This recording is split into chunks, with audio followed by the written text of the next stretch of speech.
I thought my career was over when they fired me for giving food to a homeless man outside our office building. 6 months later, that same homeless man walked into our boardroom and announced he was buying the company for $200 million. This is the story of how one act of kindness cost me everything, and then gave me more than I ever imagined possible. My name is Sarah Chen, and 2 years ago, I was a 28-year-old marketing coordinator at Pinnacle Financial Services. If you've never heard of them, consider yourself lucky. Pinnacle was one of those cold glass tower corporations in downtown Chicago where everything was about image, profit, and stepping on whoever you needed to climb the ladder. The building itself was intimidating: 42 floors of gleaming steel and tinted windows that reflected the sky but never let you see inside. We employees parked in the underground garage specifically, so we wouldn't have to walk past the undesirables on the street level. That's actually what our employee handbook called them: undesirables. I should have known from day one what kind of place this was.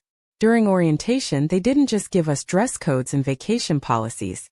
They gave us a list of behaviors that were strictly forbidden around the building perimeter. No solicitation, no loitering, no engaging with panhandlers or homeless individuals. The policy was clear. Any employee caught fraternizing with vagrants would face immediate disciplinary action. My boss was Richard Blackwood, Senior Vice President of Marketing, and if you looked up corporate sociopath in the dictionary, you'd find his picture. Richard was the kind of man who wore $1,000 suits and treated anyone making less than 6 figures like they were invisible. He had this philosophy that he'd share during our weekly team meetings. Weakness is contagious. One bleeding heart can infect an entire department, and infected departments miss their targets. Richard had already fired 3 people in my department that year. One for being late because she stopped to help at a car accident. Another for organizing a charity drive during lunch break. The third for taking a personal call from his sick mother during work hours. The message was crystal clear. Nothing, absolutely nothing, was more important than the company's image and our quarterly numbers. I was already on thin ice because my team had missed our targets by 2% the previous quarter. 2%. In any normal company, that would be a minor setback. At Pinnacle, it was a career-threatening failure. Richard had made it very clear during my performance review that I was one mistake away from joining the unemployment line. The pressure was unbearable. I was a single mother to my 8-year-old daughter Emma, and I needed this job desperately. The salary was good $65,000 a year, which was more than I'd ever made.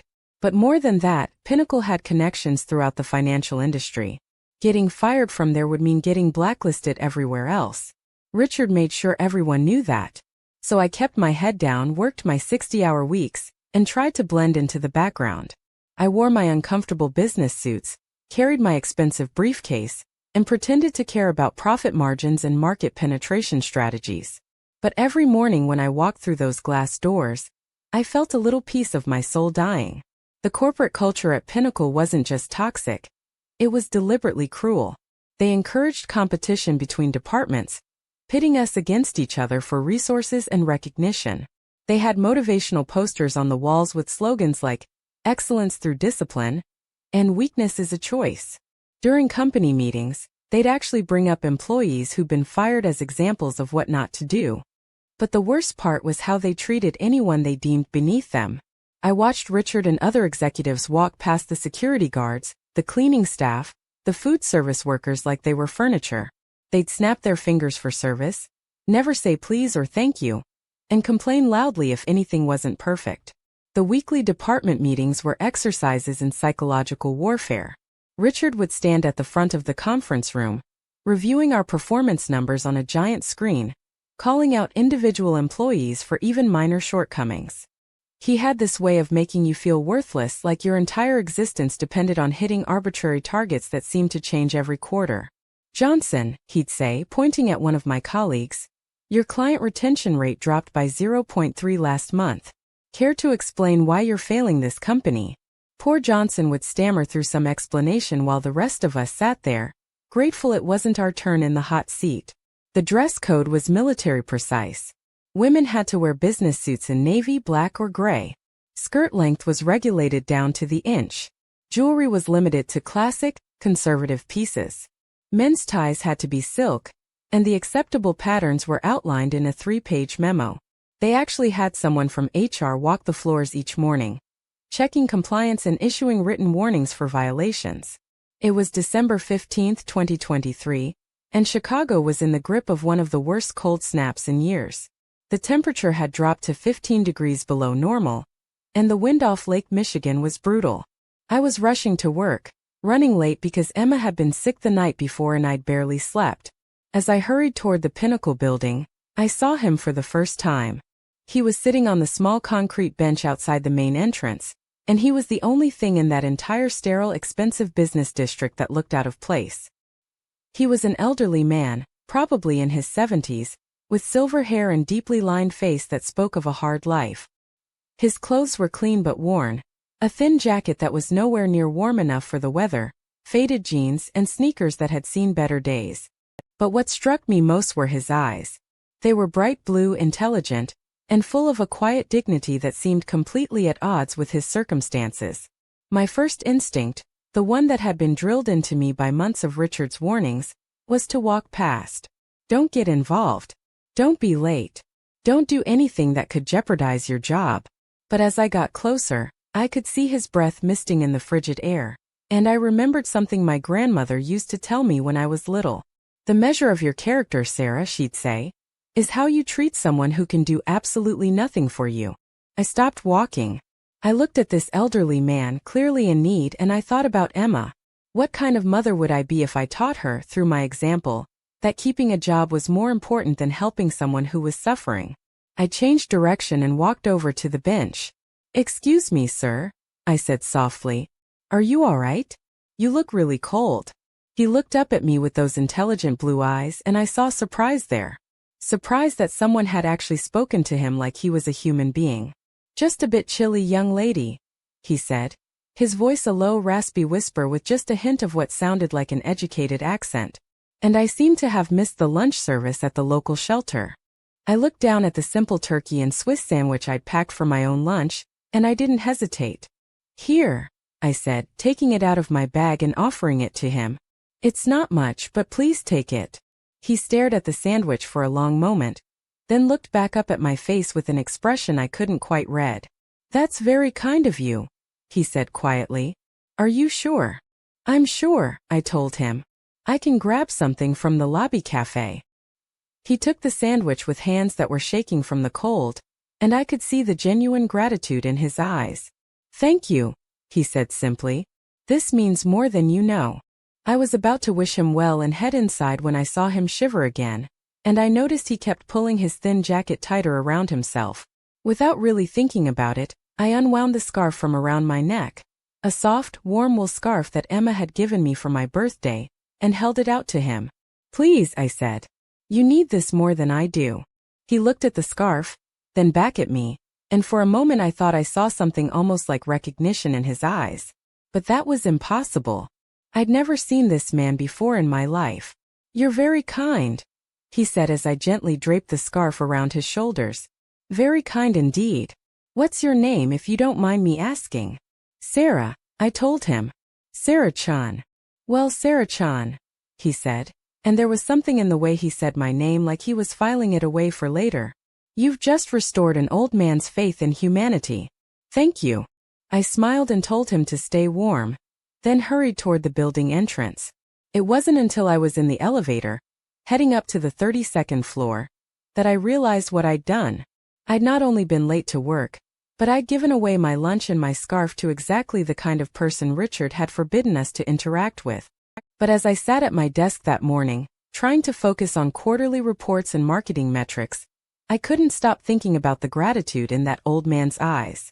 For the first time in months, I felt like I'd done something that actually mattered. The next morning, he was there again.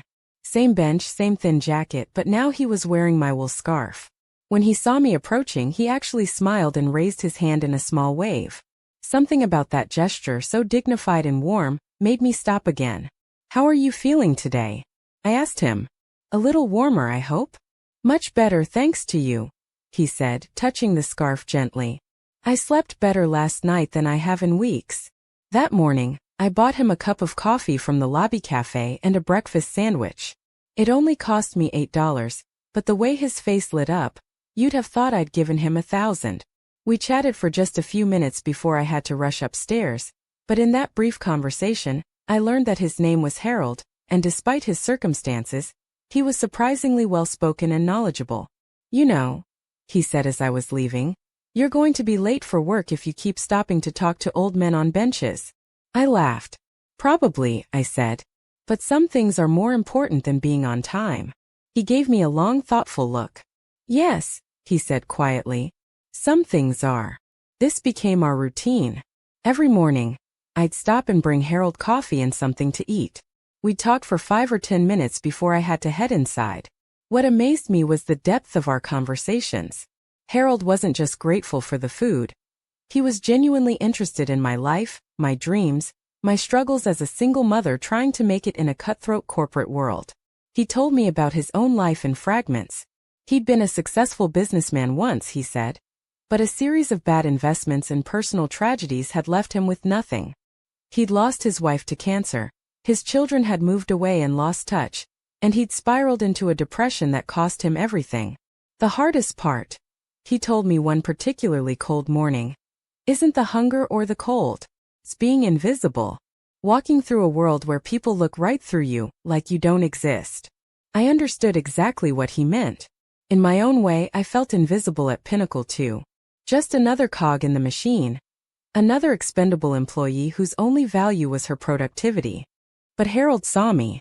In our brief morning conversations, he asked about Emma's school play, remembered that I was worried about my performance review, and even offered advice about dealing with difficult bosses. He had this way of making me feel heard and valued that I never experienced inside that glass tower. You know, Sarah, he said one morning, sipping the coffee I'd brought him, you're wasting your talents in that building. What do you mean? I asked. You have something that can't be taught, he said, looking at me with those intelligent blue eyes. Genuine compassion. Real leadership. The ability to see people as human beings rather than just assets or obstacles. Those are rare qualities in the business world. I'm just a marketing coordinator, I said with a laugh. I spend my days writing email campaigns and analyzing click-through rates. You're much more than that, Harold said seriously. And someday when you realize your true worth, you're going to change the world. I thought he was just being kind, just an old man trying to cheer up someone who'd shown him a little kindness. I had no idea how prophetic his words would turn out to be. As the weeks went by, I found myself looking forward to these morning conversations more than anything else in my day. Harold became the bright spot in an otherwise dreary existence. He never asked for money, never made demands, never made me feel guilty or pressured. He was just grateful for the company and the basic human dignity I showed him. But I was starting to notice things that should have seemed strange. Despite living on the streets, Harold always seemed clean and well-groomed. His vocabulary was extensive, his knowledge of current events impressive. He could discuss everything from classical literature to international finance with equal sophistication. When he talked about his past business career, he displayed an understanding of corporate strategy that went far beyond what most small business owners would know. And there was something else, the way he observed people. I'd catch him watching the stream of employees entering and leaving the Pinnacle building with an intensity that seemed almost analytical, like he was studying them, cataloging their behavior, making mental notes about their character. But I was too caught up in my own struggles to pay much attention to these details. All I knew was that Harold was kind, intelligent, and desperately in need of help. And despite the growing risks to my job, I couldn't bring myself to abandon him. What I didn't know was that Harold was indeed studying us. All of us. And that his presence outside the Pinnacle building wasn't a coincidence. He had chosen that location very deliberately, and he was conducting an experiment that would ultimately change everything. After about 2 weeks of my daily routine with Harold, things began to change at Pinnacle. It started subtly, security guards positioning themselves more prominently near the building entrance, new surveillance cameras being installed around the perimeter, and whispered conversations between executives that would stop abruptly when regular employees approached. My coworker Jennifer was the first to warn me. She pulled me aside after a particularly tense department meeting where Richard had been even more aggressive than usual. "Sarah," she said, looking nervous, "I've seen you talking to that homeless guy outside. You need to be careful." You know how Richard feels about that kind of thing. I'm just being human, I told her. It's 5 minutes of conversation. It's not worth risking your job over, Jennifer insisted. Especially not with your performance review coming up. Richard is looking for any excuse to make cuts before the end of the year. I knew she was right, but I also knew I couldn't abandon Harold. The weather was getting worse, and he was depending on our morning routine for both food and basic human contact. Besides, what kind of person would I be if I let corporate policy override basic human decency? But Jennifer wasn't the only one who'd noticed. My colleague Marcus, who'd been competing with me for a promotion to senior marketing coordinator, started making snide comments about bleeding hearts and misplaced priorities. He'd walk past my desk and mutter things like, "Some people just don't understand what it means to be professional." Marcus was the type of employee Pinnacle loved: ambitious, ruthless, and completely willing to sacrifice his principles for career advancement. He'd thrown colleagues under the bus before to make himself look better, and I could see him watching me with calculating eyes every morning when I returned from my brief conversations with Harold. The tension came to a head on a Monday morning in early January. Richard called an emergency department meeting, and I could tell from his expression that someone was about to get destroyed. He stood at the front of the conference room, his expensive suit immaculate as always, his cold eyes scanning our faces like he was looking for signs of weakness. The PowerPoint screen behind him displayed a single slide with the Pinnacle logo and the words "Professional Standards and Corporate Image." "It's come to my attention," he began, his voice carrying that tone of barely controlled disdain he used when he was about to destroy someone, "that certain employees have been engaging in unauthorized charitable activities on company property." My blood ran cold. I could feel my heart starting to pound, but I kept my face neutral and my eyes focused on my notepad. "Let me be crystal clear," Richard continued, pacing slowly across the front of the room like a predator circling his prey. "This company has spent millions of dollars creating a professional, upscale image.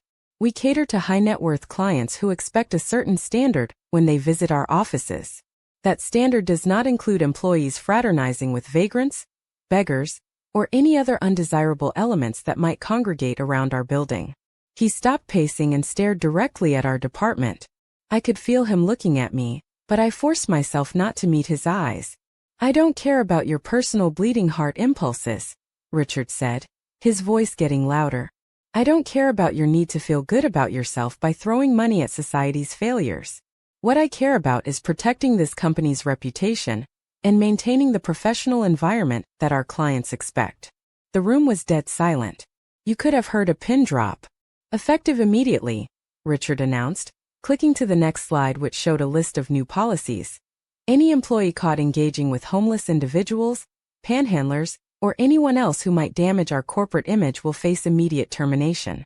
No warnings, no second chances. You will be escorted from the building and your employment will be terminated for cause, which means no severance, no recommendations, and no unemployment benefits."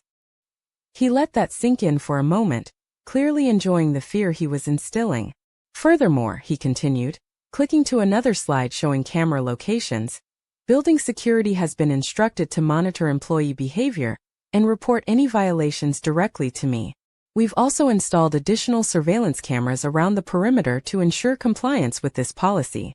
My mouth went dry. They were watching us. They were actually watching us to make sure we didn't show basic human kindness to people in need. "I want to be absolutely clear about what this means," Richard said, his voice taking on a tone of mock patience, like he was explaining something to particularly slow children. "If you give money to a panhandler, you're fired. If you give food to a homeless person, you're fired. If you engage in conversation with anyone who might be perceived as detrimental to our corporate image, you're fired. If you encourage or enable loitering around our building, you're fired." He clicked to the final slide, which showed photos of various homeless individuals who had been seen in the area, including, my heart nearly stopped, a clear image of Harold sitting on the bench outside our building. "These individuals," Richard said, pointing at the screen, "are specifically forbidden from receiving any assistance from Pinnacle employees. Security has been given photos and instructions to document any interactions. The cameras will record everything, and the footage will be reviewed daily." I stared at Harold's picture on the screen, feeling sick to my stomach. Someone had been watching him, photographing him, treating him like he was some kind of criminal just for existing in a public space.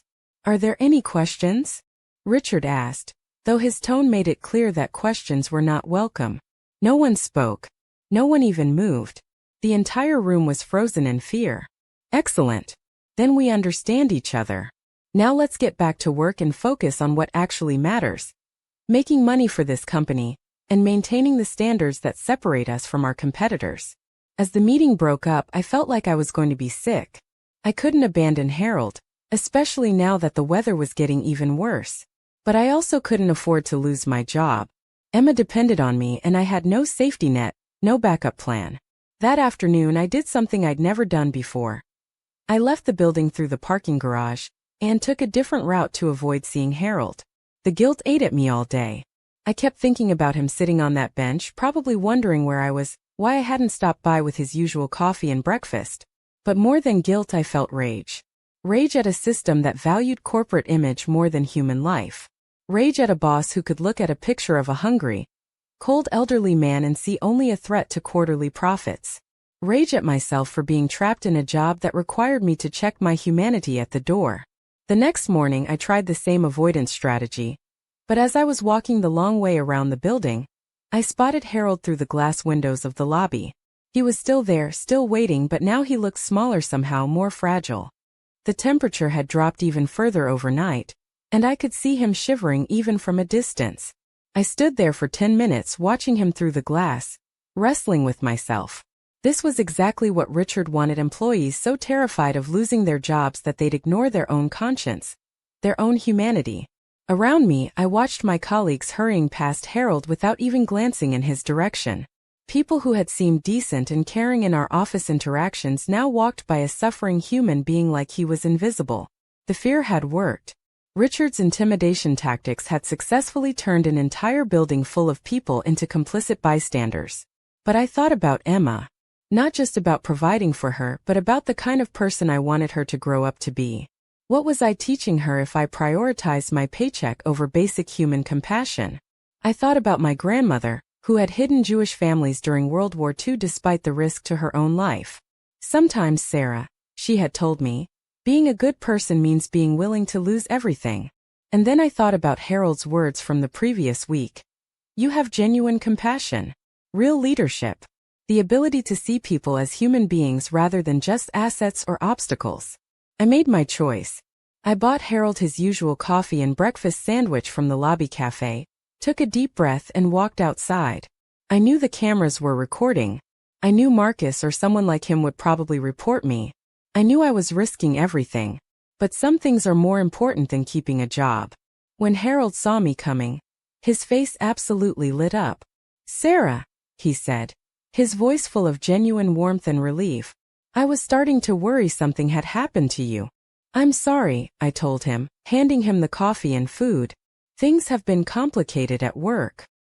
He studied my face with those intelligent blue eyes of his. "Trouble?" he asked quietly. I hesitated, then decided to tell him the truth. "My boss has forbidden employees from talking to." I paused, not wanting to use Richard's crude language. "From talking to people like me," Harold finished gently. "I understand.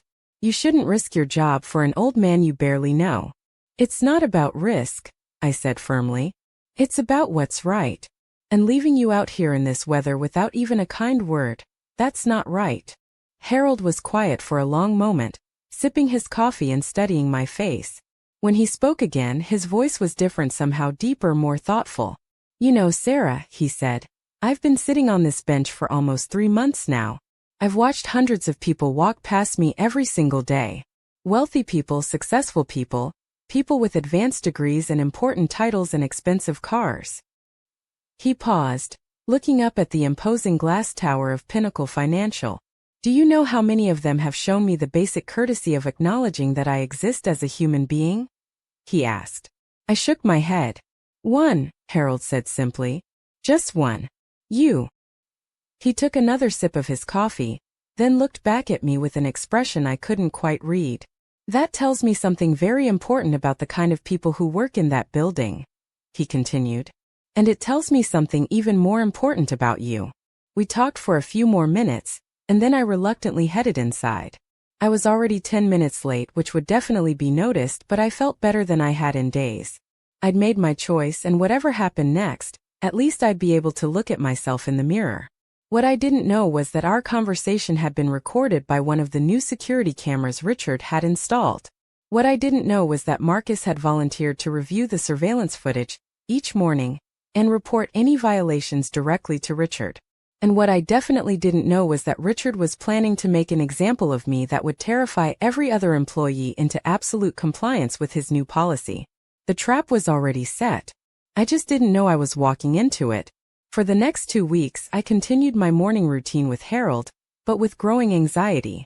I could feel eyes on me constantly, colleagues who would quickly look away when I caught them staring, security guards who seemed to be positioned strategically around the building entrance, and the ever-present awareness of those surveillance cameras tracking my every move.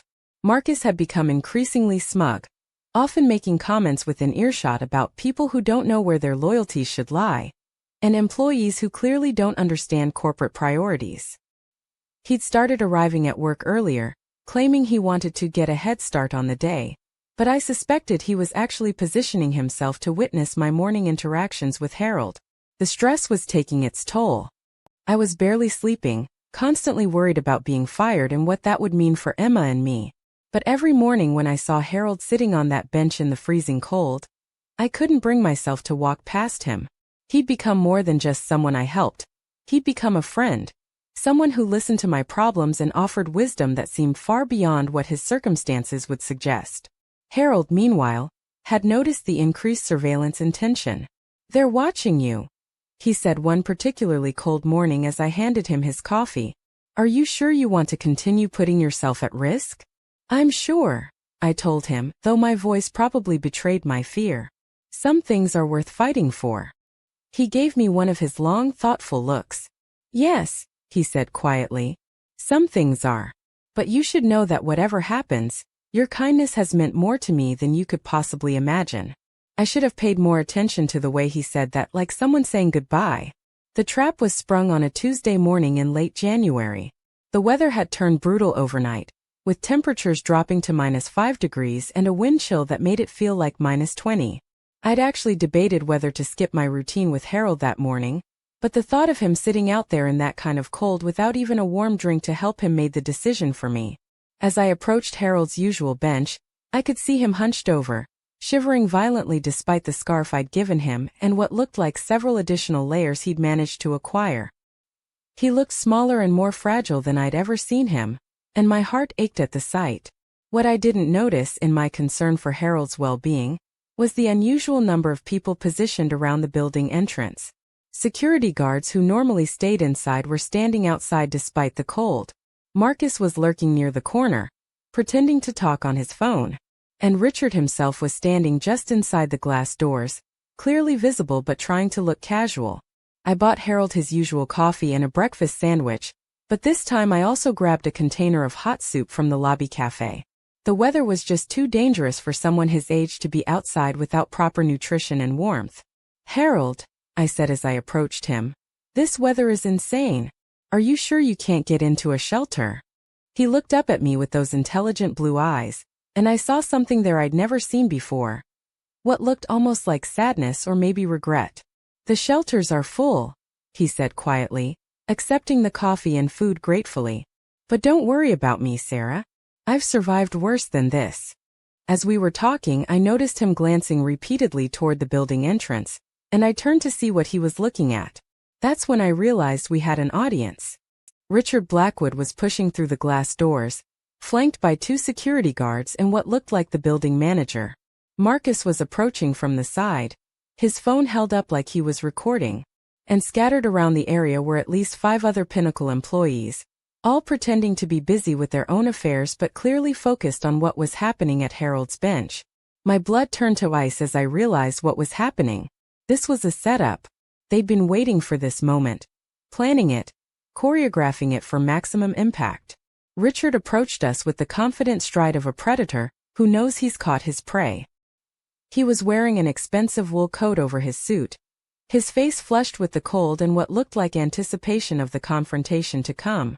Miss Chen, he said loudly, his voice carrying across the plaza so that everyone gathered could hear clearly. What exactly do you think you're doing? I stood up slowly, my heart pounding but trying to maintain my composure. I'm having coffee with a friend, I said as steadily as I could manage. Richard laughed, a harsh, ugly sound that echoed off the surrounding buildings. A friend, he repeated, his voice dripping with disdain. This vagrant is your friend? Harold started to stand up, but I gently placed a hand on his shoulder to keep him seated. I could see the dignity and intelligence in his eyes, and I was determined not to let Richard strip that away from him. His name is Harold, I said firmly. And yes, he's my friend. Harold, Richard repeated mockingly, then turned to address the growing crowd of onlookers. Ladies and gentlemen, this is exactly what I was talking about in our recent department meeting.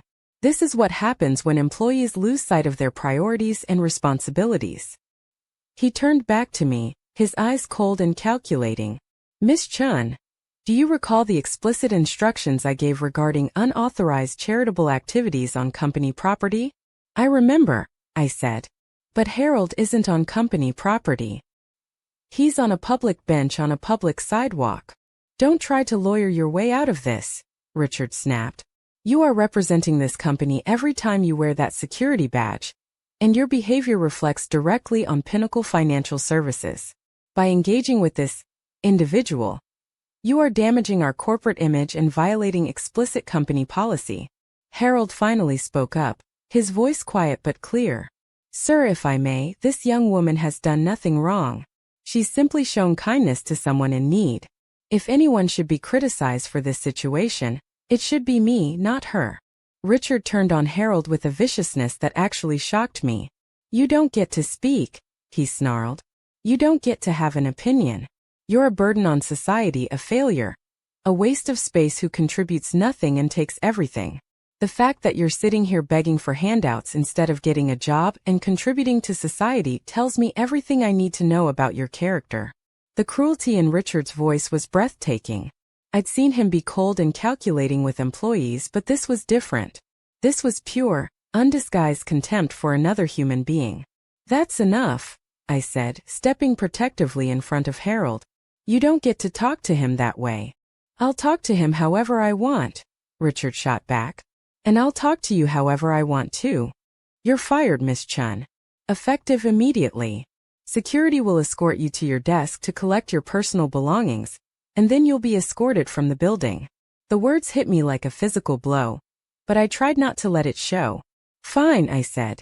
But you should know that firing me for showing basic human kindness says a lot more about your character than it does about mine. Richard's face flushed with anger. My character? My character built this company into a multimillion-dollar enterprise. My character creates jobs and generates wealth and contributes to society. Your character, he said the word like it was something disgusting, gets you fired for wasting company time and resources on social rejects. He gestured to the security guards. Escort Miss Chen to her desk. Make sure she doesn't take anything that belongs to the company, and make sure everyone sees what happens to employees who put their bleeding heart politics ahead of their professional responsibilities. As the security guards approached me, Harold stood up slowly. Despite his shabby clothes and frail appearance, there was something almost regal about the way he carried himself. Mr. Blackwood, he said, his voice carrying an authority that seemed completely at odds with his circumstances. Richard turned to him with annoyance. What? I said my name is Harold, he repeated calmly. And I want you to remember this moment, Mr. Blackwood. Remember exactly how you treated someone you perceived as powerless. Remember the cruelty you showed, the assumptions you made, and the complete lack of basic human decency you displayed. Richard laughed dismissively. Are you threatening me, old man? Because I can have the police here in 5 minutes to remove you from this property. Harold smiled, but it wasn't a warm smile. It was the smile of someone who knew something that others didn't. No threat, Mr. Blackwood. Just a suggestion that you might want to think very carefully about how you treat people when you think no one important is watching. Nobody important is watching, Richard sneered. Just a bunch of employees who are about to learn a very valuable lesson about what happens when you cross me.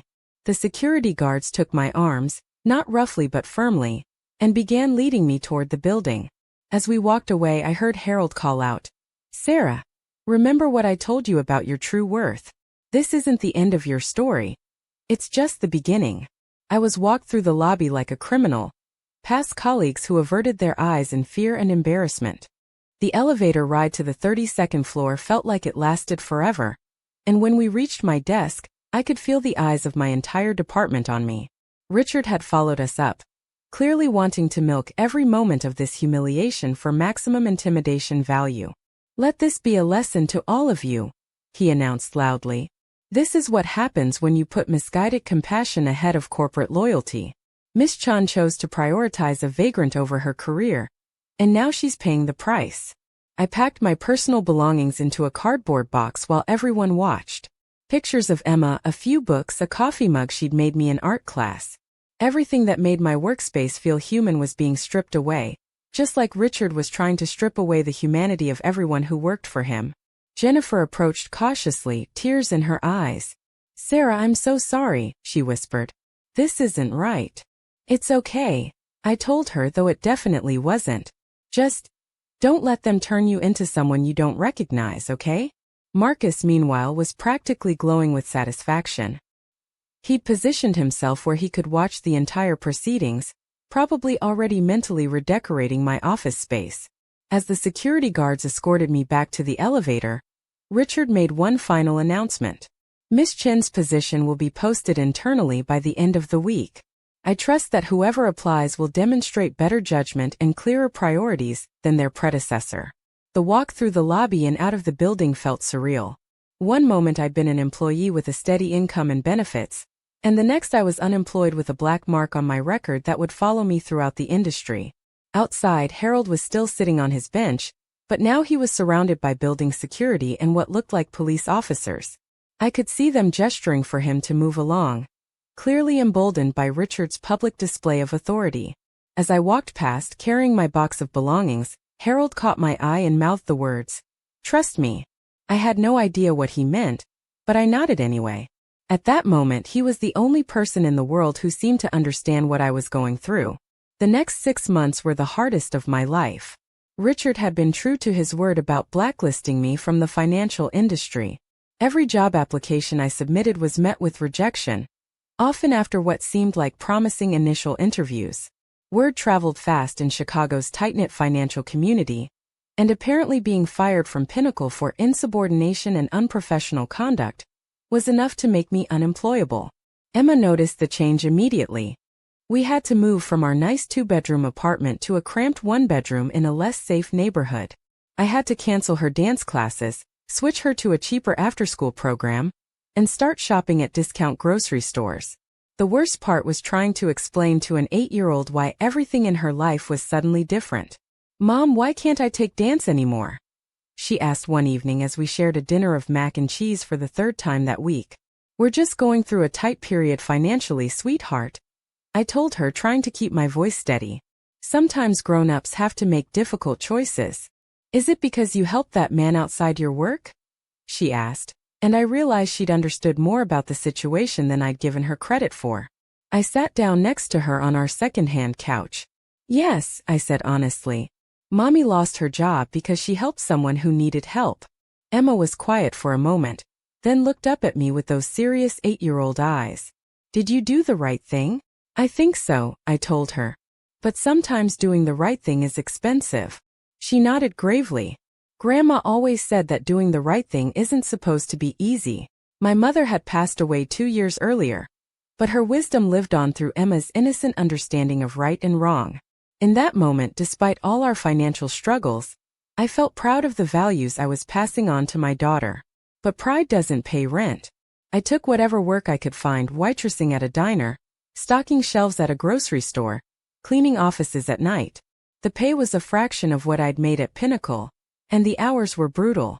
I'd work the night shift cleaning offices, catch a few hours of sleep, then work the day shift at the diner, then rush home to spend whatever time I could with Emma before collapsing into bed and starting the cycle over again. The physical exhaustion was nothing compared to the emotional toll. I'd gone from being a professional with a college degree and a career to being just another struggling single mother working multiple minimum wage jobs. The humiliation was crushing, especially when I'd run into former colleagues from Pinnacle who would quickly avert their eyes and hurry past me like poverty was contagious. I tried to fight the termination through legal channels, but the lawyer I consulted was honest about my chances. They have the right to fire you for violating company policy, he explained. The fact that you were helping someone in need doesn't change the legal reality that you knowingly broke a rule after being explicitly warned not to. The legal fees for even a consultation were more than I could afford, and the lawyer made it clear that taking on Pinnacle's legal team would be expensive and probably futile. They'll drag it out, make it costly, and ultimately they have documentation that you violated their policy. I'm sorry, but I don't think you have a winnable case. Meanwhile, I couldn't stop thinking about Harold. I tried to go back to the area around Pinnacle several times, hoping to find him and make sure he was okay, but he was never there. The security guards at the building told me he'd been banned from the area entirely after the incident, and none of the local shelters had any record of someone matching his description. I felt guilty about that. My decision to help him had ultimately made his situation worse, gotten him banned from what might have been one of his few sources of daily human interaction. The weight of that responsibility added to my growing sense that I'd made a terrible mistake in choosing compassion over practical self-interest. After 3 months of struggling, I finally swallowed my pride and reached out to my sister Lisa for help with rent. She lived in California and had her own family to worry about, but she sent what she could along with a lecture about making better choices and thinking about Emma's future. "Sarah, I love you, but you have to be practical," she said during a long phone conversation. "You can't save the world, and you certainly can't do it at Emma's expense. You need to focus on getting your life back together and stop trying to be some kind of social justice warrior." I knew she meant well, but her words stung. Was that what I was? An impractical idealist who'd sacrificed her child's well-being for a meaningless gesture? Had I really helped Harold? Or had I just made both our lives worse while accomplishing nothing? The doubt ate at me constantly. During those long nights cleaning office buildings, I'd replay the confrontation with Richard over and over, wondering if I could have handled it differently. Maybe I could have helped Harold in some way that wouldn't have cost me my job. Maybe I could have been smarter about it, more strategic. But then I'd remember the look in Harold's eyes when I'd given him that first sandwich, the genuine gratitude and restored dignity, and I'd know that I couldn't have walked past him. Whatever the cost, I'd done what my conscience demanded, and that had to count for something. After 4 months, I finally found a stable job at a nonprofit organization called Community Financial Literacy. The pay was still less than half what I'd made at Pinnacle, but it was steady work with decent people who valued things like compassion and social responsibility. My job was to teach budget management and financial planning to low-income families, helping them navigate the systems that had always seemed designed to keep them trapped in poverty. It was meaningful work, more meaningful than anything I'd ever done at Pinnacle. Instead of helping rich people get richer, I was helping struggling families build better lives for their children. Emma was proud of what I did, and for the first time in months, I felt like I was making a positive difference in the world. "Mom, you're like a teacher," Emma said one evening as I was reviewing materials for a workshop I was leading the next day. "You help people learn how to take care of their money." "That's right," I told her. "And you know what? The people I help remind me a lot of that man Harold I used to talk to outside my old job. They're good people who just need someone to believe in them and give them a chance." Emma nodded seriously. "I think Harold would be proud of you." I hoped she was right. I still thought about him often, wondering where he was, whether he was safe, whether he'd found shelter during the brutal winter months. Sometimes I'd catch myself looking for him on street corners or outside other buildings downtown, but I never saw him again. What I didn't know was that Harold was thinking about me too. A lot. And that everything I'd been through, the firing, the struggle, the financial hardship, was about to be revealed as part of something much larger than I could have imagined. The first sign that something unusual was happening came in late July, about 6 months after I'd been fired. I started hearing rumors through my professional network that something big was happening at Pinnacle Financial Services. Stock prices were fluctuating wildly, major clients were pulling their accounts, and there were whispers about a possible hostile takeover.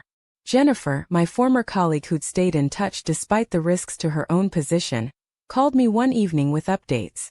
"Sarah, something weird is going on here," she said. Her voice hushed like she was afraid of being overheard. We've lost 3 major clients in the past month, and nobody knows why. Richard is freaking out, calling emergency meetings every day, bringing in consultants to figure out what's happening. What kind of clients? I asked, curious despite myself. Big ones. The Morrison Foundation pulled their entire $50 million portfolio last week. Before that, it was Sterling Holdings and Blackstone Enterprises. These are accounts that have been with us for years, some of them since the company started. The names meant nothing to me, but I could hear the worry in Jennifer's voice. Pinnacle's entire business model was built on managing money for wealthy clients and institutions. If they were losing major accounts, it meant someone was targeting them specifically. Any idea why they're leaving? I asked. That's the weird part, Jennifer said. Nobody's giving specific reasons. They're just saying they're reassessing their relationship with Pinnacle and exploring other options that better align with their values. It's like they all got together and decided we're not good enough for them anymore. Over the next few weeks, the rumors intensified. More clients were leaving, key employees were being poached by competitors, and there was talk of a mysterious buyer accumulating shares in the company through shell corporations. Richard, according to Jennifer, was becoming increasingly paranoid, hiring private investigators and demanding detailed background checks on anyone who came into contact with the company. He actually accused me of being a corporate spy yesterday, Jennifer told me during another clandestine phone call, just because I asked too many questions about why our client retention rate is falling through the floor. The whole place has turned into a paranoid nightmare. I felt a certain satisfaction hearing about Richard's troubles, but I also worried about friends like Jennifer who were still trapped in that toxic environment. The stress had to be unbearable, especially with the constant threat of layoffs, and the knowledge that Richard was looking for scapegoats to blame for the company's problems. Meanwhile, my own life was finally starting to stabilize. Emma had adjusted to our new circumstances with the resilience that children often show, and my work at Community Financial Literacy was both fulfilling and increasingly successful. I'd been promoted to senior counselor and was developing new programs that were getting attention from other nonprofits and even some government agencies. For the first time since the Pinnacle disaster, I was starting to feel hopeful about the future. I was making a difference in people's lives. Emma was thriving in her new school, and we'd found a rhythm that worked for us. I wasn't making as much money as I had before, but we had enough, and more importantly, I was proud of the work I was doing. But I still thought about Harold. Not a day went by that I didn't wonder what had happened to him, whether my decision to help him had ultimately made his life better or worse. Sometimes I'd walk past the area where Pinnacle was located, hoping to catch a glimpse of him, but I never did. I had no idea that I was about to see him again in the most unexpected way possible. By August, the situation at Pinnacle had gone from concerning to catastrophic. Jennifer's updates became increasingly frantic as the company hemorrhaged clients, employees, and credibility at an alarming rate. "Sarah, I don't think we're going to survive this," she told me during what had become our weekly check-in calls. "We lost the Peterson Group yesterday. That's another $75 million portfolio gone. And 3 more senior analysts quit to join Morrison Asset Management. Richard is talking about massive layoffs, maybe as much as 40% of the staff." The irony wasn't lost on me. 6 months earlier, Richard had fired me for showing compassion to a homeless man, claiming it damaged the company's image. Now, his own cruelty and short-sightedness were destroying everything he'd claimed to be protecting. "What's the mood like there?" I asked, genuinely curious about how the culture was handling the crisis. "Terrifying," Jennifer said without hesitation. "People are afraid to talk to each other, afraid to ask questions, afraid to show any emotion other than blind loyalty to Richard and his leadership team. But underneath, everyone knows the ship is sinking. Resumes are being updated, networking calls are being made, and the smart people are already interviewing elsewhere." The mysterious buyer situation had intensified as well. According to Jennifer, someone was systematically acquiring Pinnacle stock through a network of shell companies and investment funds that made it impossible to determine who was actually behind the purchases. "Richard hired this expensive consulting firm to investigate," Jennifer told me. "They've been here for weeks, interviewing employees, reviewing client communications, trying to figure out who's targeting us and why. But they can't find anything concrete. It's like we're being attacked by a ghost." What made the situation even more puzzling was the pattern of client departures. It wasn't random. The clients who were leaving were specifically the ones who valued ethical business practices and social responsibility. It was as if someone was conducting a targeted campaign to convince Pinnacle's most values-driven clients that the company didn't deserve their business. The media had started paying attention too. Business journals were running articles about Pinnacle's mysterious decline and unprecedented client exodus. Some reporters were digging into the company's culture and practices, and Jennifer warned me that my firing had actually come up in a few conversations. A reporter from the Chicago Business Journal called yesterday asking about employee morale and corporate culture. She told me, "Someone mentioned your situation as an example of how Richard treats people, and now there are questions about whether the company's internal practices align with the values they claim to represent." That gave me pause. I'd never spoken to any reporters about my experience at Pinnacle, partly because I'd been too focused on survival, and partly because I hadn't wanted to draw more negative attention to myself. But apparently other people were talking, and my story was becoming part of a larger narrative about what kind of company Pinnacle really was. Meanwhile, something interesting was happening in my own life. My work at Community Financial Literacy had caught the attention of several major philanthropic organizations, and I'd been invited to speak at conferences and workshops about innovative approaches to financial education for underserved communities. One invitation in particular stood out. The Morrison Foundation, the same organization that had pulled their account from Pinnacle, had asked me to present a proposal for a citywide financial literacy program they were considering funding. It was a huge opportunity, potentially worth hundreds of thousands of dollars for our nonprofit, and a chance to help thousands of families across Chicago. "Sarah, this is incredible," my supervisor Maria told me when the invitation arrived. The Morrison Foundation is one of the most prestigious philanthropic organizations in the country. If they fund your program, it could transform our entire organization. I was excited but also nervous. This was exactly the kind of high-stakes presentation that would have terrified me during my Pinnacle days, when I was constantly worried about impressing corporate executives and hitting arbitrary targets. But now, with the confidence that came from doing work I truly believed in, I felt ready for the challenge. As I prepared my presentation, researching the Morrison Foundation and their giving priorities, I came across some interesting information. The foundation had been established by tech entrepreneur Harold Morrison, who had sold his software company for $2.8 billion in 2019 and dedicated his life to philanthropy. According to the foundation's website, Morrison was particularly interested in programs that addressed economic inequality and promoted dignity for all people regardless of their circumstances. The name Harold struck me as significant given my recent experiences, but Harold is a common enough name that I didn't think much of it. What did catch my attention was the foundation's mission statement. "We believe that true wealth lies not in what we accumulate, but in how we treat those who society deems to have the least value." That philosophy resonated deeply with me, especially after everything I'd been through. It was the opposite of Pinnacle's culture, where value was measured purely in terms of profitability and status.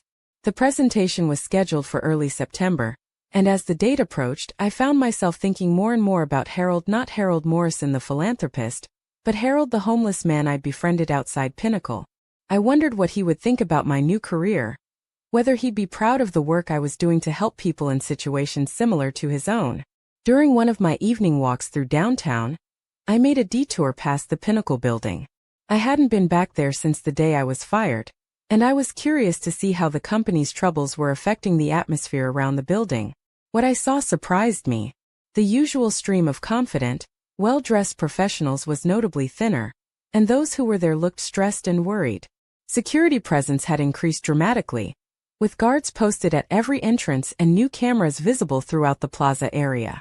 But what really caught my attention was the bench where Harold used to sit. It was still there, but now it had a small memorial plaque attached to it that I'd never noticed before. I walked closer to read it. "In memory of all those who are overlooked, undervalued, and invisible to society. May we learn to see the dignity in every human being." The plaque was clearly new, installed sometime in the months since I'd been fired. I had no idea who had put it there or why, but something about the wording felt familiar, like an echo of conversations I'd had with Harold about the importance of treating everyone with respect and dignity. As I stood there reading the plaque, a security guard approached me. "Excuse me, ma'am, but you can't loiter in this area." "I'm just reading the memorial," I told him. He looked uncomfortable. "Yeah, well, company policy is no loitering. You need to move along." Some things never changed. Pinnacle was still more concerned with controlling the area around their building than with acknowledging the humanity of people who might need help.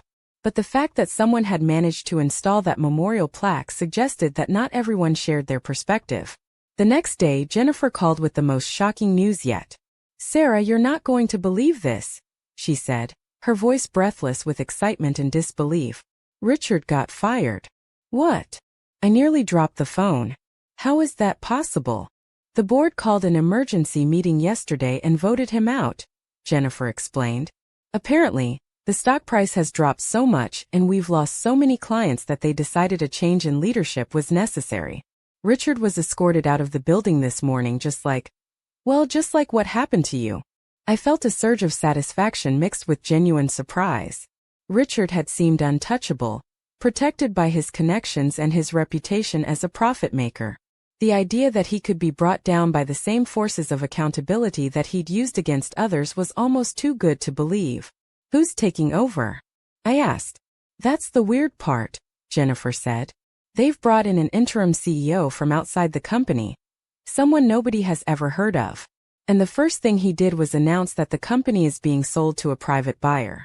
The whole thing is happening so fast that nobody knows what to think." The pieces of the puzzle were starting to come together, but I still couldn't see the full picture. Someone had systematically destroyed Pinnacle's client base, driven down their stock price, and positioned themselves to buy the company at a massive discount. It was a masterful corporate takeover, executed with precision and timing that suggested serious resources and expertise. But who would go to such lengths to destroy Richard Blackwood and Pinnacle Financial Services? And why? I was about to find out. The Morrison Foundation presentation was scheduled for September 15th at their downtown headquarters.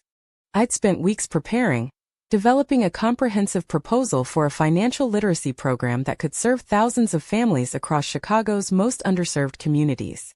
The morning of the presentation, I dressed in my best professional outfit, a navy suit I'd bought for job interviews during my unemployed months, and made my way to the Morrison Foundation building.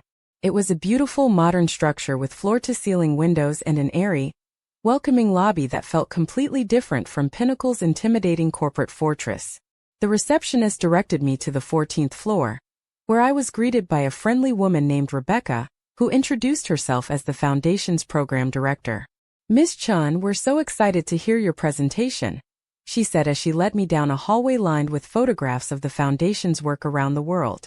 "Mr. Morrison has been personally following your work at Community Financial Literacy, and he's very impressed with the innovative approaches you've developed." That surprised me. I'd assumed this was a routine grant application process, not something that had attracted the personal attention of the Foundation's founder. "He's following my work?" I asked. "Oh yes," Rebecca said with a smile. "Harold, Mr. Morrison, takes a very hands-on approach to our programming. He believes that the best way to help people is to really understand their work and their passion for what they do." She led me into a spacious conference room with a large mahogany table surrounded by comfortable chairs. Floor-to-ceiling windows offered a stunning view of the Chicago skyline, including the Pinnacle building in the distance. "Mr. Morrison will be joining us shortly," Rebecca said. "He's just finishing up another meeting. Can I get you anything while we wait?" "Coffee, water." "Coffee would be great, thank you," I said, setting up my laptop and presentation materials on the table. As Rebecca left to get coffee, I took a moment to collect my thoughts and review my talking points one more time.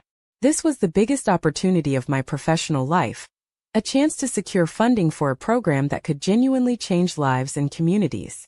I was so focused on my preparation that I didn't notice when the conference room door opened again.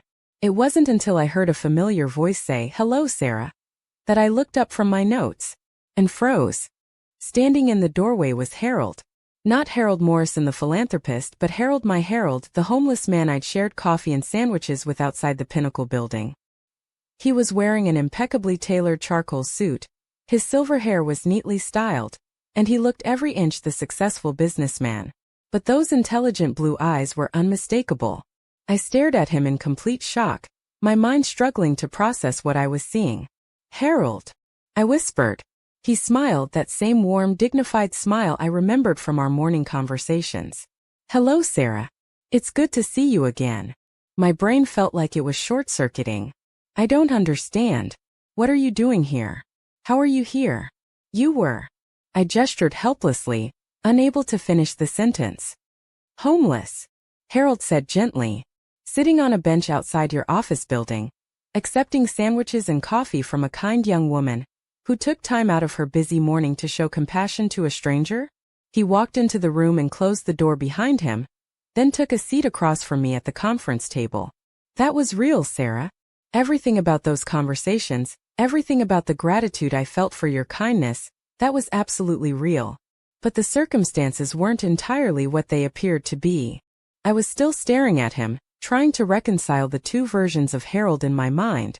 "You're Harold Morrison," I said slowly. "The founder of the Morrison Foundation. The billionaire." "I am," he confirmed, "though I prefer to think of myself as someone who got very lucky in business and now tries to use that luck to make the world a little better." "But why?" I asked, my voice barely above a whisper. "Why were you pretending to be homeless? Why were you sitting outside Pinnacle?" Harold leaned back in his chair, and for a moment I saw a flash of the man I'd known, thoughtful, slightly sad, carrying the weight of difficult experiences. "Because I needed to understand something," he said. "I needed to understand what kind of people work in that building, what kind of culture Richard Blackwood had created, and whether there was anyone left in that environment who still had their humanity intact." He paused, looking out the window toward the Pinnacle building in the distance. "You see, Sarah, I've been watching Pinnacle Financial Services for quite some time. Not as a potential client or business partner, but as someone concerned about the kind of damage that companies like that can do to society. I'd heard stories about their culture, their treatment of employees, their complete disregard for anything that couldn't be measured in quarterly profits." "So you decided to test them," I said, beginning to understand. "I decided to test everyone," Harold corrected. "For 3 months I sat on that bench every single day. I watched hundreds of people walk past me, executives, managers, analysts, coordinators, assistants. Wealthy people, successful people, people with advanced degrees and important titles and expensive cars." He looked directly at me, and I saw something that might have been sadness in his eyes. "Do you know how many of them acknowledged my existence as a human being?" he asked. I remembered this conversation. We'd had almost exactly these words that morning when I'd brought him coffee despite Richard's threats. "One," I whispered. "One," Harold confirmed. "Just one. You, Sarah. Out of hundreds of people who passed that bench over 3 months, you were the only one who saw a human being in need instead of an inconvenience to be avoided." The enormity of what he was telling me was starting to sink in. "You were conducting an experiment." "I was conducting a test," Harold said. "A test of character, of values, of basic human decency. And for 3 months every single person failed that test. Until you." I thought about those morning conversations, the way Harold had listened to my problems and offered advice, the wisdom he'd shared about leadership and compassion and treating people with dignity. "You knew all along," I said. "You knew what kind of company Pinnacle was. You knew what would happen if I kept helping you." "I suspected," Harold admitted. "But I hoped I was wrong. I hoped that when push came to shove, that company would value an employee who demonstrated genuine compassion and moral courage. I hoped they would recognize that those are exactly the qualities any ethical organization should want in their people." He shook his head sadly. "Instead, they proved everything I believed about their culture. They fired you for being a good person, Sarah. They punished you for showing the exact kind of character that should be rewarded and celebrated." I was quiet for a long moment, processing everything he'd told me. Then a thought occurred to me. "The clients who left Pinnacle," I said. "The mysterious buyer acquiring their stock. That was you." Harold smiled, but it was a different kind of smile now, the smile of someone who had won a very long game. "Partly," he said. "I have many friends in the philanthropic and investment communities, and when I shared my experiences with Pinnacle's culture, when I told them about a company that would fire an employee for showing kindness to someone in need, well, they were as appalled as I was." "So you destroyed them," I said. "I held them accountable," Harold corrected. I made sure that their actions had consequences. Companies like Pinnacle survive because people enable them, because clients overlook their toxic culture as long as the profits are good, because employees stay silent rather than speaking out about what they witness. He leaned forward, his voice becoming more passionate. But when people learned the truth, when they understood that this was a company that valued image over integrity, profit over people, cruelty over compassion, they made different choices. They chose to take their business elsewhere. They chose not to enable that kind of behavior anymore. I thought about Richard, escorted out of his own building just like I had been. What happens to Pinnacle now? We're buying the company, Harold said simply. The Morrison Foundation, along with several partner organizations. We're going to completely restructure it, change the culture, bring in new leadership, and turn it into the kind of company it should have been all along. And Richard? Harold's expression hardened slightly. Richard Blackwood will never work in this industry again.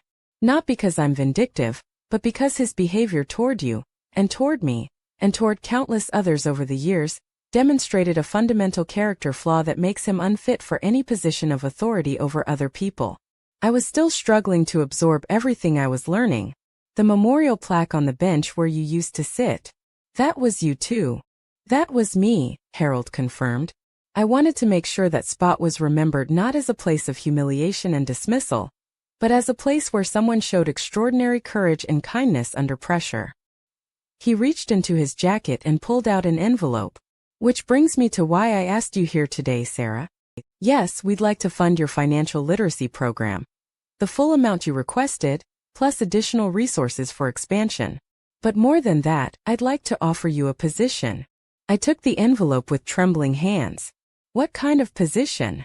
Director of Corporate Social Responsibility for the new Pinnacle Financial Services, Harold said. Your job would be to help us rebuild the company culture from the ground up, to make sure that the values you demonstrated on that sidewalk 6 months ago become the foundation of everything we do. I opened the envelope and saw an offer letter with a salary figure that made my eyes widen. It was nearly double what I'd been making at the old Pinnacle, with benefits and equity options that would secure Emma's future in ways I'd never imagined possible. Harold, I don't know what to say, I whispered. Say you'll help me prove that business can be a force for good in the world, he said. Say you'll help me build a company where character matters more than quarterly profits, where treating people with dignity is valued above everything else. I looked out the window toward the Pinnacle building, thinking about Jennifer and my other former colleagues who were still trapped in that toxic environment, wondering what their futures would hold. What about the people who are still there? I asked. The ones who were just trying to survive like I was? We'll evaluate everyone individually, Harold said. People like your friend Jennifer, who showed you kindness and support despite the risks to their own positions, will have opportunities in the new organization. People like Marcus, who enabled and participated in the toxic culture, will not. He stood up and walked to the window, looking out at the city skyline. You know, Sarah, for most of my life I believed that business success required a certain amount of ruthlessness, a willingness to put profits above people and efficiency above empathy. I built my first company with that philosophy, and it made me very wealthy. He turned back to me, and I could see genuine emotion in his eyes. But wealth without purpose is meaningless. Success without character is hollow. It took sitting on that bench, being ignored and dismissed by hundreds of successful people, to really understand what matters in life. He walked back to the table and sat down across from me again. You could have walked past me, Sarah. You had every reason to. You were already in trouble at work, you were struggling financially, you had your daughter to think about. It would have been the smart thing to do, the practical thing to do. But I couldn't, I said softly. I couldn't just pretend you weren't there. Exactly, Harold said, his voice full of warmth and admiration. You couldn't pretend I wasn't there. You couldn't ignore someone who was suffering, even when it cost you everything. That's the rarest quality in the business world, Sarah. That's the quality I want to build an entire company around. I looked down at the offer letter again, then back up at Harold, this extraordinary man who had disguised himself as homeless to test the character of strangers, who had systematically destroyed a toxic company, and was now offering to rebuild it with me as a partner. Yes, I said simply. Yes, I'll help you. Harold's face lit up with that same grateful smile, I remembered from our morning conversations outside Pinnacle. Thank you, Sarah. You have no idea how much this means to me. But I was beginning to understand. This wasn't just about business or even about justice. This was about proving that kindness and character could triumph over cruelty and greed. This was about showing the world that the values my grandmother had taught me, that true worth is measured by how we treat those who can do nothing for us, weren't just idealistic nonsense. They were the foundation of a better way to live and work. The transformation of Pinnacle Financial Services happened with stunning speed. Within 2 weeks of Harold's acquisition of the company, Richard Blackwood and his entire leadership team had been replaced. The new interim CEO was Dr. Maria Santos, a former nonprofit executive with a Harvard MBA and a reputation for ethical leadership. I started my new position as Director of Corporate Social Responsibility on October 1st, exactly 9 months after I'd been fired from the same building for helping Harold. Walking through those glass doors again felt surreal, but this time I wasn't afraid. This time I belonged there. My first order of business was implementing a comprehensive review of company culture and practices. Harold had given me carte blanche to identify problems and develop solutions, with a budget that seemed almost unlimited compared to what I'd worked with at Community Financial Literacy. The employee interviews were revealing in ways that were both heartbreaking and encouraging. People who had been terrified to speak honestly about their experiences under Richard's leadership suddenly opened up about years of psychological abuse, discrimination, and ethical compromises they'd been forced to make. Jennifer, who had been promoted to senior analyst in the new organization, summed up the mood perfectly. It's like we're all waking up from a nightmare. People are actually smiling at work again. They're helping each other instead of sabotaging each other. It's the company I always hoped Pinnacle could be. But not everyone was happy with the changes. Marcus, predictably, had been terminated during the leadership transition. His parting words to Jennifer were telling. This touchy-feely nonsense won't last. Companies exist to make money, not to make people feel good about themselves. He was wrong, but I understood his perspective. For people like Marcus, kindness was weakness, compassion was inefficiency, and human dignity was an expensive luxury that successful companies couldn't afford. It would take time to prove that a different approach could be just as profitable and far more sustainable. The new company policies I helped develop were revolutionary by financial industry standards. We implemented paid volunteer time for all employees, with the company contributing matching funds to their chosen charities. We established a whistleblower protection program that encouraged people to report unethical behavior without fear of retaliation. We created mentorship programs that paired senior employees with junior staff based on shared values, rather than just career advancement potential. Most importantly, we established the Harold Morrison Character Fund, a program that provided emergency financial assistance to employees facing personal crises and offered educational opportunities for their children. The fund was Harold's idea, inspired by his months observing how financial stress could force good people to compromise their values. No one should have to choose between feeding their family and doing the right thing, he explained during the board meeting where we approved the program. When we take care of our people, they take care of our clients, and everyone benefits.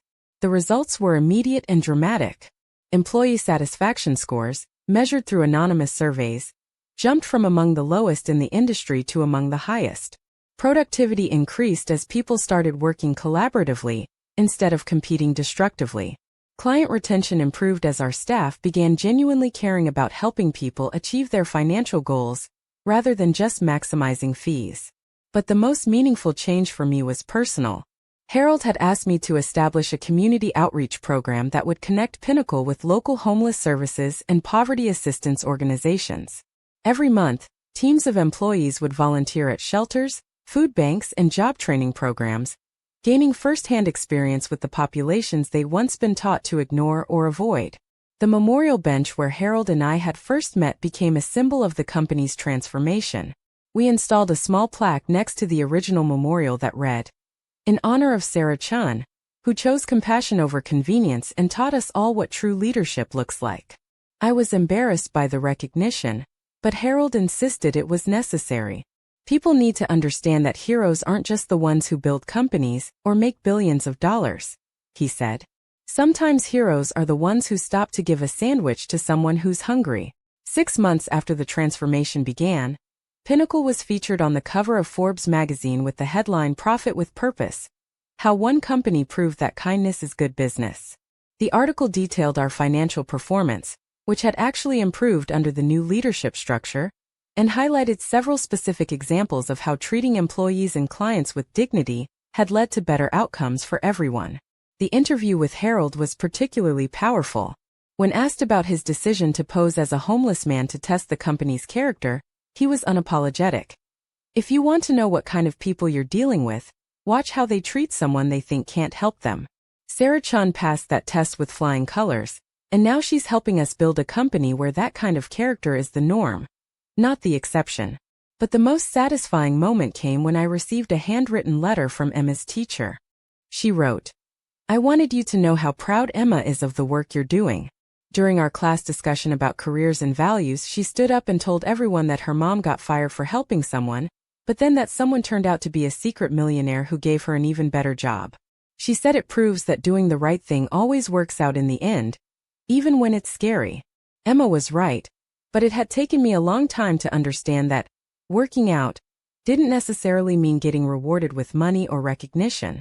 The real reward had been the knowledge that I'd acted according to my values, that I'd chosen to see Harold's humanity when everyone else chose to ignore it. Harold and I had lunch together every few weeks, usually at a small cafe near the office where we could talk quietly about the company's progress and the challenges we still faced. During one of these conversations, he shared something that surprised me. "You know, Sarah, I've been thinking a lot about that morning when Richard fired you," he said, stirring his coffee thoughtfully. "I almost broke character right then and there. The cruelty he showed, the pleasure he took in humiliating you, it was everything I'd suspected about his character, but seeing it directed at someone who had shown me such kindness was almost unbearable." "Why didn't you?" I asked. "Stop the whole thing, I mean?" Harold was quiet for a moment. "Because I realized that revealing myself at that moment would have saved you from the immediate consequences, but it wouldn't have changed anything fundamental about the system. Richard would have found another excuse to fire you eventually, or he would have made your life so miserable that you'd have quit anyway." He looked directly at me with those intelligent blue eyes that had first caught my attention on that freezing December morning. "But letting you experience the full consequences of your choice, letting you lose everything and then rebuild your life according to your own values, that gave you something much more valuable than a job. It gave you the unshakable knowledge that you're the kind of person who does the right thing, even when it costs you everything." I understood what he meant. The months of struggle, of working multiple jobs and worrying about Emma's future, had been horrible, but they'd also been clarifying. I'd learned that I could survive losing everything material and still hold on to what really mattered: my integrity, my compassion, my commitment to treating other people with dignity. "Besides," Harold added with a slight smile, "I wanted to make sure that when I offered you a position of real authority, you'd earned it through your character rather than just your circumstances. Now no one can question whether you deserve to be where you are."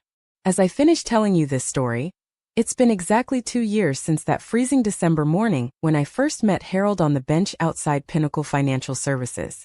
The company he now owns and I help lead has become a model for ethical business practices in the financial industry. We've been profitable every quarter since the transition. Our employee retention rate is the highest in the sector, and our client satisfaction scores consistently rank in the top 5% nationally. But more importantly, we've proven something that people like Richard Blackwood insisted was impossible: that treating people with kindness and respect isn't just the right thing to do, it's also good business. The Harold Morrison Character Fund has provided assistance to over 200 employees and their families, helping people through medical crises, educational expenses, and emergency housing situations. The community outreach program has contributed over 50,000 volunteer hours to local nonprofits, and our employees regularly tell me that this work is the most meaningful part of their job. Emma is now 10 years old, and she's grown up watching her mother work for a company that values the same principles her grandmother taught us. She volunteers with me at the homeless shelter where Harold and I serve dinner once a month, and she's never shown an ounce of embarrassment about the struggles we went through after I was fired. Instead, she's proud of the choices I made and the values that guided them. "Mom," she told me recently, "I'm glad you helped Harold even though it was scary. If you hadn't, He never would have known you were the right person to help him fix that mean company. She's right, though it took me a long time to see it that way. For months after I was fired, I questioned whether I'd made the right choice, whether I'd been foolishly idealistic to risk my family's security for a principal. But I understand now that some tests aren't about getting the right answer. They're about revealing who you really are when everything is on the line. Harold still occasionally sits on that memorial bench during his lunch breaks, though now he's wearing expensive suits instead of threadbare jackets. Sometimes employees will stop to chat with him, and he always makes time for these conversations. He told me that some of his best insights about company culture come from these informal interactions with people who see him simply as a friendly older gentleman who likes to sit outside and watch the world go by. The view is the same from that bench, he explained when I asked why he continued the practice. But everything else has changed. Now when people walk past, they smile and nod. They see someone sitting there and they think good morning instead of security problem. That tells me we're building the kind of environment where human dignity is the default, not the exception. The memorial plaque still sits on that bench, and I read it every morning as I walk into the building. In memory of all those who are overlooked, undervalued, and invisible to society. May we learn to see the dignity in every human being. Below it, the newer plaque reads, in honor of Sarah Chen, who chose compassion over convenience and taught us all what true leadership looks like. Thank you for listening to my story. If it inspired you, if it made you think about the choices you make every day, then please share it with others. Hit that like button, subscribe to our channel, and let me know in the comments about a time when you chose kindness even when it was difficult. Remember, true success isn't measured by what you achieve for yourself.